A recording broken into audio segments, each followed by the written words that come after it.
예, 오늘 말씀 고린도후서 3장 6절에서 11절 말씀 훨씬 더 뛰어난 영광이라는 제목입니다.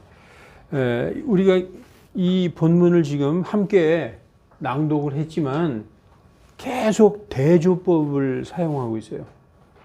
어떤 한 것과 그 두 개를 이렇게 대조하면서 계속 말씀을 이어가고 있는 걸 우리가 볼 수 있습니다.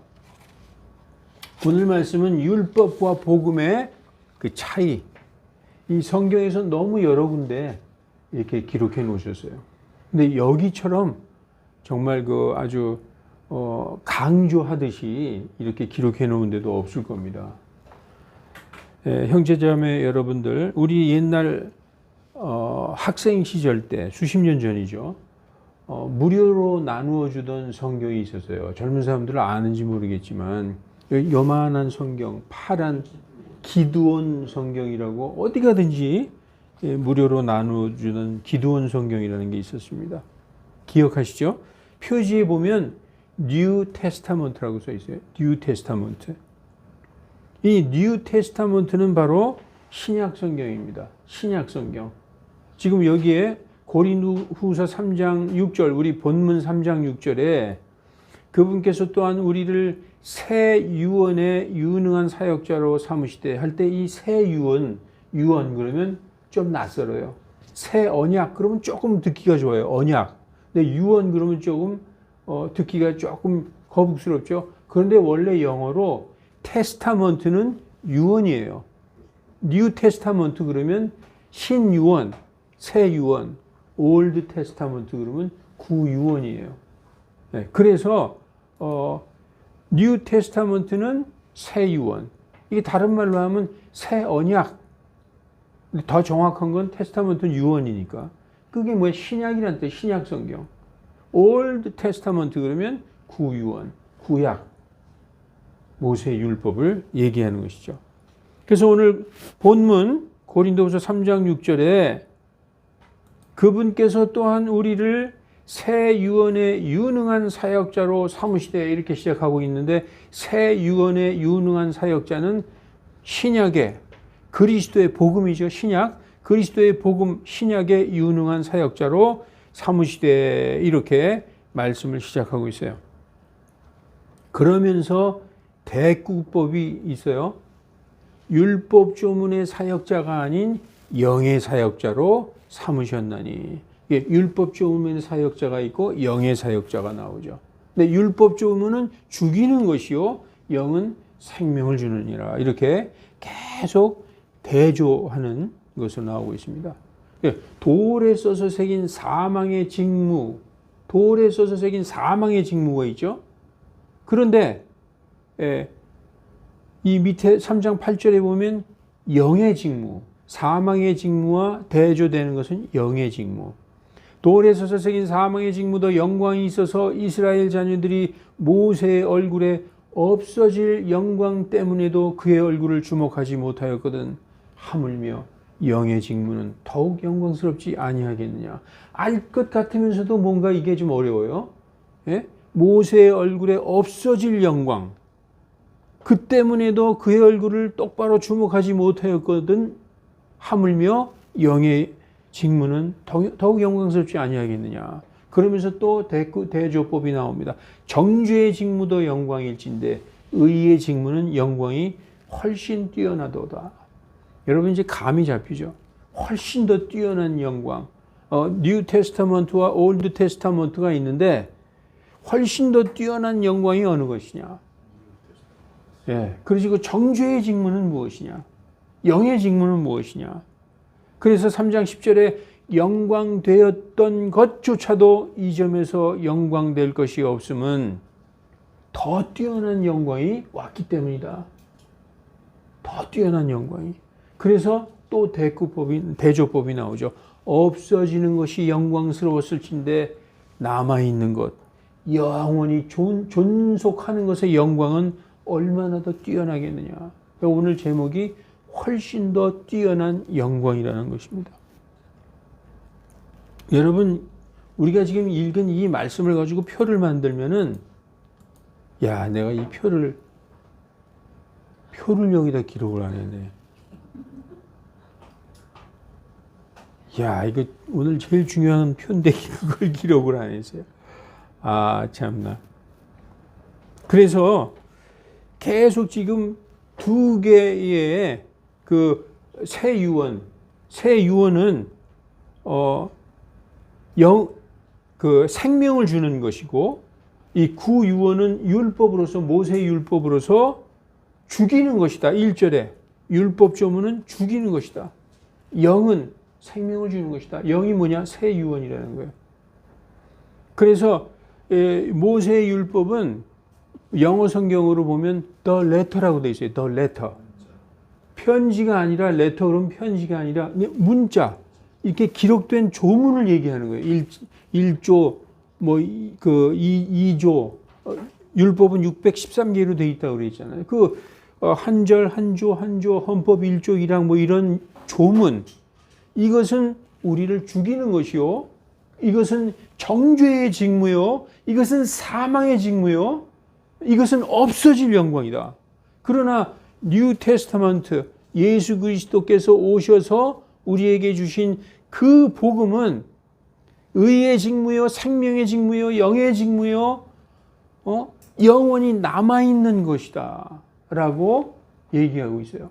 이런 점에서 볼 때 먼저 그 모세의 영광도 얼마나 뛰어나냐. 그러나 이제 더 이상 그 영광이 뛰어날 것이 없으면 그보다 훨씬 더 뛰어난 영광이 오셨기 때문이다 라고 율법과 복음을 대조해가면서 설명하고 있어요.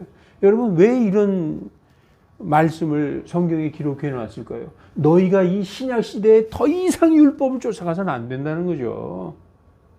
왜냐? 이 율법에 그 사람들이 받은 그 율법이 너무나 컸던 거예요. 아, 이 율법은 우리 하나님의 말씀이고 우리 민족에게만 주신 것이고 다른 세상의 어떤 민족도 이 하나님의 말씀을 준 적이 없다. 우리야말로 하나님의 백성이고 우리가 선민이고 우리가 그분의 아내요. 그분의 백성의 초장의 양떼고 우리야말로 하나님의 왕국의 백성이다. 엄청난 자부심이 있었고 그들의 중심이었어요, 율법이.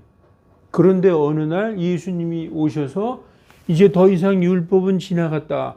이제 내 말을 지켜야 된다. 그러니까 이 사람들이 워낙에 강력한 충격으로 받아들였던 것을 그걸 잊지 못하는 거예요. 복음을 받아들일 수가 없었던 거예요. 그래서 율법은 뭡니까? 오직 이스라엘 백성에게만 주신, 모세를 통해서 이스라엘 백성에게만 주신 법이지만 그리스도의 복음은 온 세상 모든 민족 누구에게, 모든 사람에게 주신 게 바로 그리스도의 복음이에요. 그래서 이제는 그리스도의 복음을 믿고 복음을 따라서 예수님의 말씀대로 살아야 되는데 이스라엘 백성은 아직도 아니야, 우린 율법 지켜야 돼, 이러고 있었던 거예요. 그런데 이스라엘 백성이 자기만 그러고 있으면 좋은데 신약의 유능한 신약 복음의 사역자들이 예수님의 복음을 가지고 목숨을 걸고 막 전 세계에 교회를 세웠는데, 교회를 세우는 곳마다 유대인들이 쫓아가서 야, 너희들 율법 안 지키면 그러면 지옥 간다. 할례 안 받아도 된다고 천만의 말씀이야. 할례 받아야 돼. 안식일 지켜야 돼. 11조 해야 돼. 무슨 소리야. 이렇게. 그러니까 유대인들보다 성경 지식이 떨어진 그 이방인들은 이게 맞나 보다. 그리고 막 성경책도 펴서 보여주는 거예요. 구약 성경. 여기 구약 성경에 할례 안 받으면 끊어진다고, 백성 중에 끊어진다고 써 있지 않느냐. 그래서 교회들이 유대인들만 들어오면 복음하고 율법하고 짬뽕이 돼가지고 복음도 지키면서 율법을 지키는 그러면은 그러한 교회는 예수 그리스도의 교회가 아니라는 것입니다. 그래서 왜 유언이라고 했느냐? 유언은 그 유언한 사람이 죽어야 그 유언이 효력을 발생하는 거예요. 예수님이 오신 시대는 율법 시대였어요. 그 율법 시대에 오셔서 복음을 선포했어요. 근데 그 복음의 효력은 그 말씀하신 분이 죽은 후부터 복음의 효력이 발생하는 거예요. 예수님이 살아계셨을 때는 구약 시대였었어요.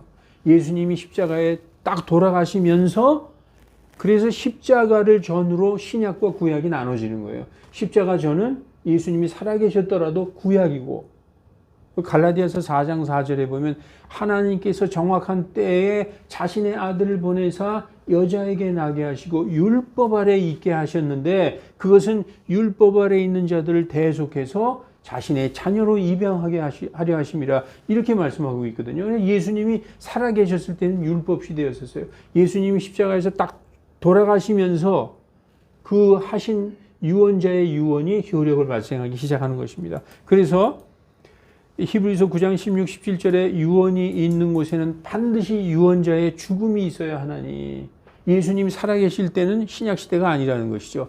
예수님이 하신 그 모든 신약의 복음은 예수님이 돌아가신 후 유언자가 죽은 후에라야 그 효력이 발생한다는 거예요. 17절에 이는 유언이 사람이 죽은 후에라야 효력이 있고 유언자가 살아있을 동안에는 전혀 힘을 쓸 수 없음이니라. 그래서 신유언, 구유언이라고 얘기하는 것입니다. 그냥 신약, 구약 이렇게 알아두셔도 되는 것입니다.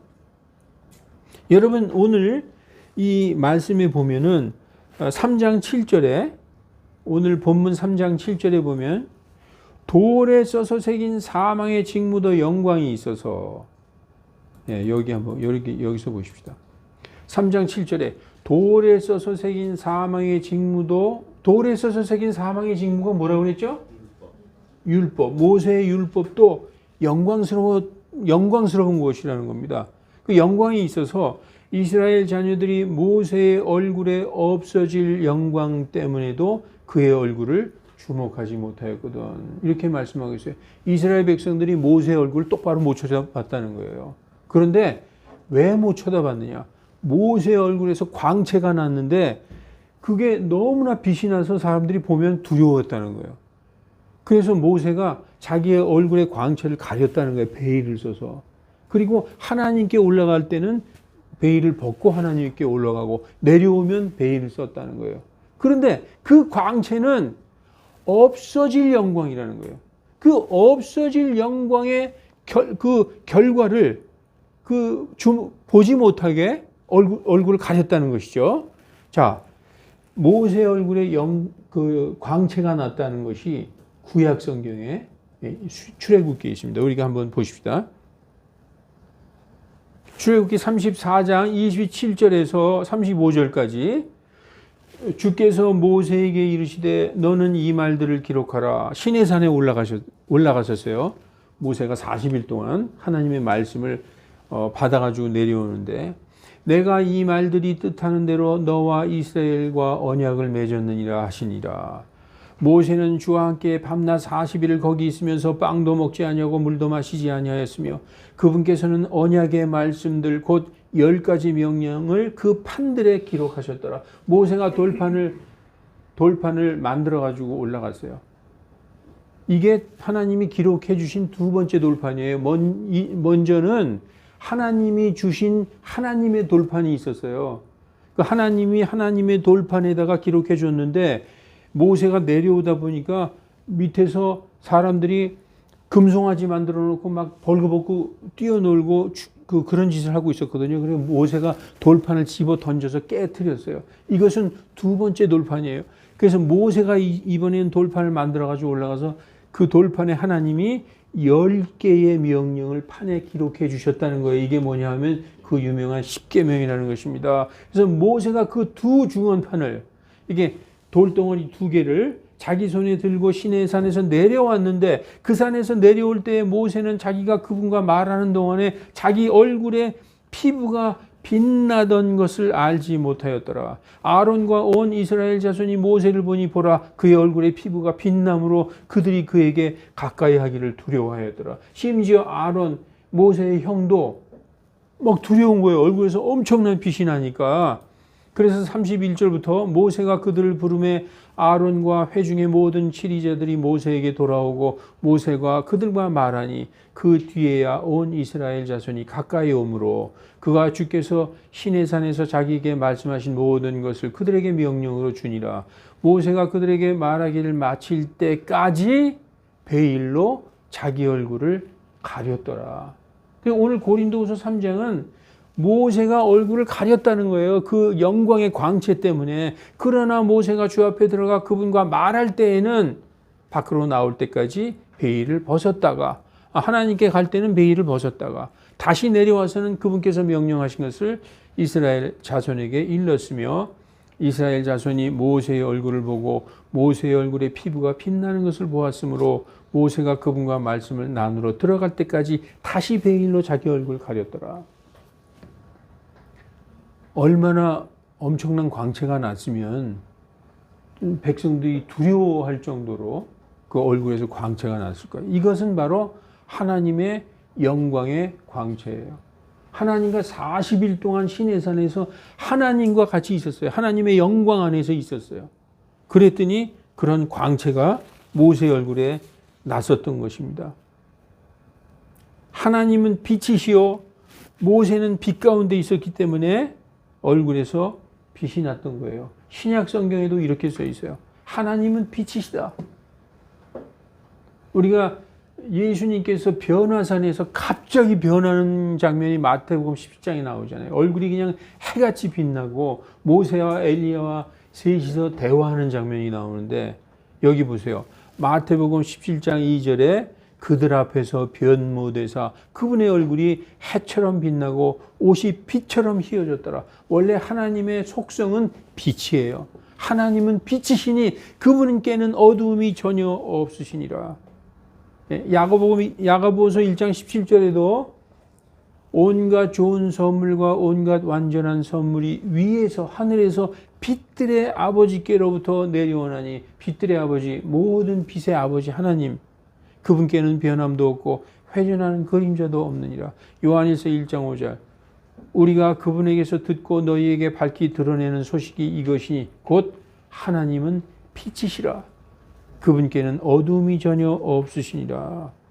이런 하나님과 함께 시내산에서 40일 동안 모세가 있다 보니까 얼굴에서 하나님의 영광 안에 있다 보니까 완전히 광채가 났던 것입니다. 백성들은 모세의 얼굴에 있는 그 광채를 보고 두려워했습니다. 얼마나 빛이 났길래 얼굴을 감히 바라보지 못할 정도의 영광의 광채가 났던 것입니다. 백성들이 두려워하니까 그 얼굴에 베일을 썼다가 다시 하나님께 올라갈 때는 베일을 벗고 그랬다는 것이죠. 여러분, 사실 하나님의 영광은 가릴 필요가 없어요. 하나님의 영광은 가릴 필요가 없죠. 가려서도 안 되는 것입니다. 그런데 왜 모세는 가렸을까요? 오히려 하나님의 영광을 충만하게 하나님의 영광 가운데 있었으니까 자랑스럽게 보여야 되지 않겠습니까?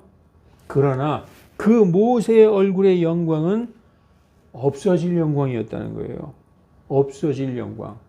영원한 영광이 아니라 한시적인 영광이었다는 거예요. 그 율법의 영광은 한시적이라는 거예요. 언제까지?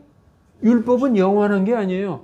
율법은 법을 주셨지만 언제까지? 예수님이 오실 그때까지의 영광이라는 거예요. 모세도 알고 있었다는 거예요. 그래서 없어질 영광을 백성들에게 보지 못하게 하려고 자기 얼굴에 베일을 썼다라고 말씀하고 있는 것입니다. 그래서요, 여러분, 모세는 누구예요? 한마디로 모세 그러면 율법이에요. 왜냐? 모세는 이스라엘 백성에게 하나님의 법, 율법을 받아다가 이스라엘 백성에게 준.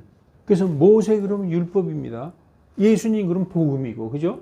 그러니까 모세의 영광은 율법의 영광이다. 이 율법의 영광은 영원한 영광이 아니라 없어질 영광이다. 성경이 왜 없어질 영광이라고 얘기하고 있느냐? 없어질 영광이고 이미 없어졌는데 왜 거기에 가 있느냐, 너희들. 지금 그 얘기 하시려고 하는 거예요. 그래서 고린도후서 3장 13절, 모세가 이스라엘 자녀들로 하여금 폐지될 것의 결국을 주시하지 못하게 하려고 폐지될 것의 결국을, 폐지될 것은 뭐예요? 율법에, 없어질 율법의 결국을 주시하지 못하게 하려고 자기 얼굴에 베일을 쓴 것 같이 아니하노라. 뭐가? 복음은 없어질 영광이 아니기 때문에 모세가 자기 얼굴에 그 없어질 영광을 가리려고 하는 것 같지가 않다. 그래서 고린도후서 여러분 다 읽어오셨죠? 몇 절까지 있어요? 18절이 마지막 절입니다. 그러나 모세의 영광은 베일로 가리는 영광이지만 우리 모두는, 신약 성도 우리 모두는 베일로 가리지 말고 활짝 벗은 얼굴로, 반대되죠. 모세의 영광은 가려야 될 영광이에요. 우리의 영광, 우리 모두, 우리 복음의 영광 아래 있는 우리 모두는 벗은 얼굴로 거울을 보듯 주님의 영광을 바라보면서 주님과 동일한 형상으로 변화되어서 영광에서 영광에 이르나니, 예수님이 오실 때 우리가 예수님의 그 영광스러운 모습과 동일하게 변화되어서 영광에서 영광에 이르나니 곧 주님의 영으로 말미암은 것이다. 이렇게 말씀하고 있습니다. 자, 고린도후서 3장 13절을 왜 이렇게 말씀하셨는가? 그 전부터 그 후를 좀 더 읽어볼게요. 고린도후서 3장 13절부터 18절까지 읽어볼게요. 13절에 모세가 이스라엘 자녀들로 하여금 폐지될 것의 결국을 주시하지 못하게 하려고 자기 얼굴에 베일을 쓴 것 같이 하지 아니하노라. 그러나 14절, 그들의 마음이 가려져서, 이스라엘 백성들, 율법 아래 있는 자들의 마음이 가려져서 이날까지도 옛 유언, 구약 성경을 읽을 때 그 베일이 벗겨지지 않은 채로 남아 있으니 그 베일은, 모세가 가린 그 베일은 그리스도 안에서 없어졌느니라. 이날까지도 모세의 글을 읽을 때 그 베일이 그들의 마음을 덮고 있도다. 그러나 그들의 마음이 주님께로 돌아서면 그 베일이 벗겨지리라. 이제 주님께서는 그 영이시니 주님의 영이 계시는 곳에는 자유함이 있느니라. 그러면서 우리 모두는 벗은 얼굴로 거울을 보듯 주님의 영광을 바라고, 이렇게 말씀하고 있는 것입니다. 그래서 율법은 사라질 영광이요, 그리고 복음은 남아있는 영광이에요. 남아있는 것. 그래서 오늘 본문에 남아있는 것이 훨씬 더 영광스럽도다. 남아있다는 건 뭐예요? 영원히 존속하는 영원한 복음, 영원한 영광. 율법은 한시적인 영광, 없어질 영광, 폐지될 영광. 복음은 영원하고 남아있는 그런 영광이다라고 율법과 복음을 비교해서 말씀하고 있는 것입니다. 그래서 그러면 율법은 무엇이냐? 율법은 왜 사라질 영광이냐? 율법은 범죄들로 인하여서 원래 없던 것인데 추가된 거라는 거예요. 더하여진 것으로서 언제까지? 약속을 받은 그 씨가 오실 때까지 있을 것이다. 약속을 받은 그 씨, 오시리라 한 그 씨. 그러니까 오실 때까지만 존재할 것이다. 그런데 갈라디아서 3장 16절에 이 씨는 누구냐? 그리스도다라고 얘기하고 있어요. 그래서 그리스도가 오실 때까지만 있을 것이다. 한시적인 법이죠. 그렇게 성경은 아주 정확하게 말씀하고 있는 것입니다. 여러분, 모세를 통해서 이스라엘 백성에게만 주셨던 법은 모세의 율법인데 이것은 예수님 오시기 전까지만 효력이 있는 하나님의 법이고, 예수님이 오셔서 아까도 말씀드렸듯이 전 세계 모든 민족들에게 주신 복음은 영원한 법으로서 그리스도의 복음이다. 만일 율법, 이스라엘 백성에게만 주신 율법만 있다면 하나님은 오직 이스라엘의 하나님이에요. 우리하고 상관없는 하나님이죠. 왜냐? 이스라엘 백성들에게만 하나님이니까.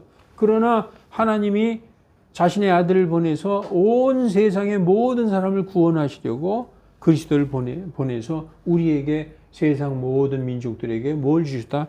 복음을 주셨다. 이렇게 말씀하고 있는 것입니다. 그러면 이제 한마디로 율법은 무엇이냐? 율법은 613개의 조항으로 되어 있습니다. 그 조항을 대표하는 것이 무엇이냐, 여러분? 십계명이에요. 율법을 대표하는 게 십계명이에요. 근데 십계명도 대표하는 것이 무엇이냐? 정답이에요. 율법은 무엇이냐? 한마디로 11조다. 예. 여러 얘기할 거 없어요. 율법 11조예요. 제가 지금 그 얘기하려고 하는 것입니다. 옛날이나 지금이나 이스라엘이나 우리 같은 이방인이나 율법의 행위를 대표하는 것은 바로 뭡니까? 돈이에요, 돈. 율법의 그 모든 것을 할 수 있는 것, 대표하는 것은 돈이단 말이죠. 11조란 얘기죠. 여러분, 율법은 원래 한마디로 얘기하자면 원래 율법은 무엇이냐? 사랑이에요, 사랑. 그런데 그 율법이 사람들이 잘못 알고 율법을 육신적으로 아까 그 레터 문자적으로만 지키려고 할 때의 율법은 돈이 되는 거예요. 여러분, 그래서 율법은 무엇이냐? 이제 명령의 목적은 디모데전서 1장 5절 명령의 목적, 여기서 명령은 율법입니다. 율법의 목적은 사랑이니 곧 순수한 마음과 선한 양심과 거짓 없는 믿음에서 나오는 사랑이거늘 이렇게 얘기하고 있죠. 그래서 왜 명령이 율법입니까? 라고 저한테 물어볼 수 있어서 에베소서 2장 15절에 대적하는 것, 규례들에 수록된 명령들의 율법. 그래서 율법을 명령이라고 하는 거예요. 이 율법의 명령의 목적은 사랑인데 이것을 문자적으로 육신적으로 지킬 때는 죄 아래 팔리게 되는데 그때의 율법은 돈이라는 거예요. 한마디로. 그래서 구약의 이스라엘 사람들도 11조 잘 지키면 율법 잘 지키고 있는 거예요. 구약의 역사를 읽어보면은 이스라엘 백성들이 율법 잘 지킬 때 11조 성전에다 딱딱 바쳤어요. 그러나 왕이 우상 숭배하고 제사장들이 타락하고 그럴 때 율법 11조 안 냈어요. 율법 안 지켰어요. 한마디로 11조 안 냈습니다. 예. 그래서 11조 잘 내는 것이 율법 잘 지키는 게라는 것이죠. 그러므로 구약의 율법을 대표하는 것은 11조입니다. 여러분, 율법은 사라질 영광, 폐지될 것, 없어질 영광, 그죠? 정죄의 직무, 사망의 직무. 그렇게 말씀하고 있는데 구약의 율법을 대표하는 게 11조란 말이죠. 11조를 내지 않으면, 왜 11조가 대표하는 것이냐? 11조를 내지 않으면 예루살렘 성전에 제사를 드릴 수가 없었어요. 예루살렘 성전은 율법을 대표하는 것이고 율법에 따라 하나님께 제사를 드리는 그 이스라엘 민족의 신앙의 중심이에요. 그런데 11조를 안 내면은 제사장들과 성전에서 일하는 모든 사람의 월급, 생활비를 보장해줘야 그들이 오직 하나님의 성전에서 열심히 하나님의 일을 할 수 있었는데 백성들이 11조 안 바치잖아요. 그러면 제사장들이고 성전에서 일하는 사람들, 물 깃고 나무 패고 하는 이 모든 사람들이 도망갔어요. 도망가서 뭐 하고 있었느냐? 밭을 갈고 있어요. 아니, 너는 성전에 있어야 될 제사장인데 왜 여기서 밭 갈고 있느냐? 먹을 것이 없어서 농사 짓고 있노라. 왜냐? 백성들이 11조를 안 드리니까, 백성들이 율법을 안 지키니까. 왜 안 지키냐? 제사장들과 모든 종교 지도자들이 타락하고 있으니까 왜 백성들이 이걸 내겠어요? 그 말씀이 느헤미야서에 나와 있어요. 느헤미야서에서. 그래서 안식일을 지키는 것, 할례 받는 것, 유월절 지키는 것 등등 다 율법을 지키는 것이지만 그보다도 더 대표적으로 한마디로 율법을 대표하는 것은 바로 11조입니다. 11조 바치지 않으면 예배 자체가, 성전의 존립 자체가 불가능한 것입니다. 그러므로 구약의 율법을 대표하는 것은 다시 말해서 바로 11조라는 것입니다. 그러므로 11조 내라는 교회는 신약의 예수님의 교회가 아닌, 제가 확실하게 말씀드려요.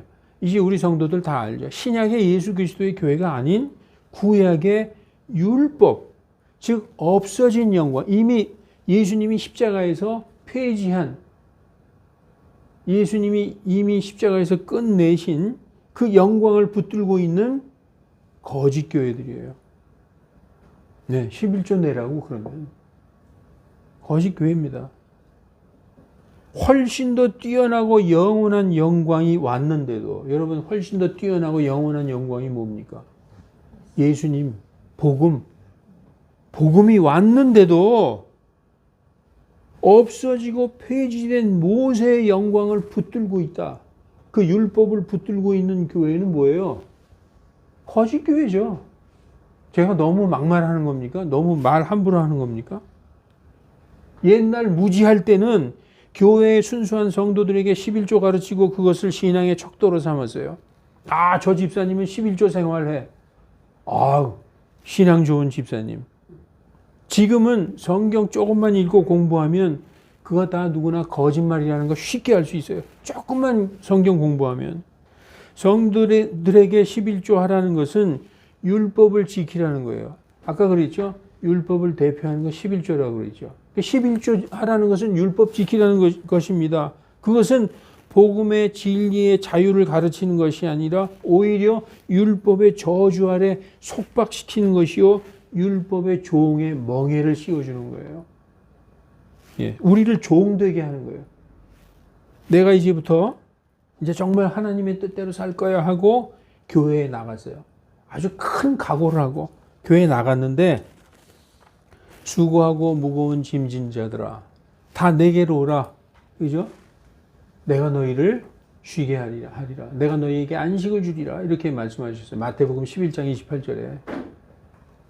그래서 모든 그 세상 짐과 나의 죄와 괴로움과 고민과 이런 슬픔 이런 거 다 가지고 교회에 와서 예수님 앞에 짐을 풀어놓고 이제 신앙생활 잘 하려고 했는데 세상에서 졌던 짐보다 더 무거운 짐과 멍에를 지어주고 바쳐라. 바치면 60배 100배 갚아주신다고 하면서 11조 강조하고, 그뿐 아니라 칸칸이 이 칸을 만들어서 개별적으로 온갖 헌금 봉투를 만들어서 칸칸이 꽂아주는 교회가 아직도 많습니다. 그래서 성도들은 성경에 무지하면 안 되는 거예요. 다른 세상 지식은 좀 무지해도 괜찮아요. 우리가 생명공학이고 무슨 정치 이런 거 잘 알아요? 몰라요. 전문가들하고 얘기하면 아무 입도 뻥끗 못해요. 그렇지만 성경에 무지하면 자기의 영원한 생명을 소홀히 여기는 거예요. 이 구약 성경에도 이렇게 써 있어요. 내 백성이 지식이 부족함으로 망하는도다. 지식이 없어서 망하는 게 아니에요. 지식이 부족해도 망하는 거예요.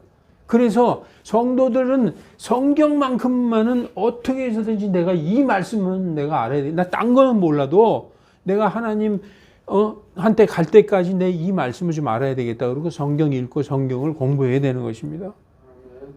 성경 공부하라 그러면 무슨 이단이네, 신천지네 이러는데, 그것도 마귀의 작전이죠. 성도들로 하여금 성경 공부를 하지 못하게 하는. 예. 얼마나 정말 웃지 못할 일입니까? 여러분, 11조를 지키라는 교회는 예수님의 교회가 아닙니다. 소돔성에서 나오듯이 뒤도 돌아보지도 말고 그냥 나와야 됩니다. 그래서 자유해야 됩니다. 여러분, 성경이 예수님이 오셔서 우리에게 진리를 주셨어요. 너희가 진리를 알 것이요 이 진리가 너희를 자유케 하리라. 예수 그리스도 안에 있으면 우리는 자유로운 사람이에요. 자유로운 사람. 그래서 신약 교회의 헌금, 이 새 유언, 뉴 테스터먼트, 예수 그리스도의 복음으로 세워진 교회의 헌금의 원리는 마음속으로부터 우러나와서 스스로 자원해서 정말 즐거운 마음으로 드리는 그것이 진짜 헌금이요, 그것이 하나님께서 기쁘게 받으시는 헌물이지, 부담되고 고민하면서 마지못해서 내는 것은 이미 하나님의 헌물이 아닌 게 되는 거예요. 이미 하나님이 그거 받으시지 않아요. 기쁘고 감사하고 즐거운 마음으로 자원해서, 그것이 적더라도 그 액수의 어떤 크기를 얘기하는 것이 아닙니다. 그래서 고린도후서 9장 7, 8절에는 각 사람은 자기 마음에 작정하는 대로 내고 마지못해 하거나 억지로 하지 말지니 하나님은 즐거이 내는 사람을 사랑하시느니라. 그래서 하나님께서 능히 모든 은혜를 너희에게 넘치게 하시나니 이는 너희가 항상 모든 일에 모든 것이 넉넉하여 모든 선한 일에 넘치게 하려 하십니다. 얼마나 이 말씀이 진리 아니에요? 여러분, 아무리 성경적인 것처럼 보이는 교회라도 11조 내라, 11조 이런 얘기하면은 그 교회가 참 교회인지 거짓 교회인지 그것만으로도 딱 판단이 되는 거예요. 아, 이건 율법 아래 있는 교회, 거짓 교회구나. 그거 하나로 딱 판단할 수 있어요. 11조는 율법이요. 그 율법을 십자가에서 피 흘려 완성하시고 성취하셨는데 또다시 율법 지키라는 것은 그리스도의 십자가를 정면으로 부정하는 거예요. 여러분, 그리스도의 십자가를 정면으로 부정하면 어떻게 되겠어요? 그렇게 되는 것입니다. 그리스도께서 우리를 위해 율법의 저주가 되사 우리를 위해 율법의 저주가 되사 그 율법의 저주에서 우리를 십자가에 피 흘려서 자기 생명을 버리면서까지 구하셨거늘 우리가 그 율법으로 돌아가 다시 거기에 속박된단 말입니까? 있을 수 없는 얘기입니다. 여러분, 제가 율법은 11조다라고 얘기한 게 너무나 과한 그 비약인 거예요. 안 그래요. 안식일은요. 안식일 안 지키면 지옥 간다 그런 교단이 있죠. 안식일 율법이잖아요. 예. 그리고 할례 안 받으면 지옥 간다 그런 사람이 있다면 그것도 율법이잖아요. 11조는 더하다는 것입니다. 오히려 그것보다 더 율법을 대표하는 거예요. 제 말씀을 마치겠습니다. 사랑하는 성도 여러분, 그리스도의 복음이 가르쳐 주신 그 놀라운 진리의 자유 안에서 우리의 모든 것, 즉 하루하루의 생활, 나의 계획, 나의 직장, 나의 생업, 나의 마음, 나의 가정, 나의 생각, 즉 우리 삶 전체를 하나님께 드리는 우리 모두가 되시기를 11조 드리고 나는 할 거 다 했어. 성도로서의 본분을 다 지켰어. 오히려 그것은 구약 아래 율법 아래 있는 그런 마음의 자세예요. 신약 성도들은 모든 것을 드리는 거예요. 모든 것. 우리의 삶 전체를 살아있는 희생물로 이게 바로 영과 진리의 경배라고 성경은 말씀하고 있습니다. 이렇게 우리의 삶 전체를 하나님께 드리는 우리 모두가 되시기를 주 예수 그리스도 이름으로 간절히 축원합니다. 아멘. 기도하시겠습니다. 거룩하신 하나님, 하나님의 이 진리의 말씀을 조금만 마음을 열고 순수한 눈으로 우리가 바라보면 다 알 수 있게 주님께서 우리에게 말씀을 주셨거늘 많은 성도들이 참 안타까운 길로 가고 있는 성도들이 너무나 많습니다. 아버지, 우리가 그들을 정죄하고 판단하는 것이 아닙니다. 오히려 예수 그리스도의 십자가에서 우리를 위하여 피 흘려 죽으셔서 우리를 완전 율법에서 그 저주에서 자유케 하신 그 자유 안으로 돌아오게 하려는 그 복음의 진리를 말하고 전할 뿐입니다. 아버지 하나님, 불쌍한 많은 형제자매들 성도들을 진리로 돌아올 수 있게 인도하여 주시옵소서. 감사드리며 주 예수 그리스도의 이름으로 기도하옵나이다. 아멘.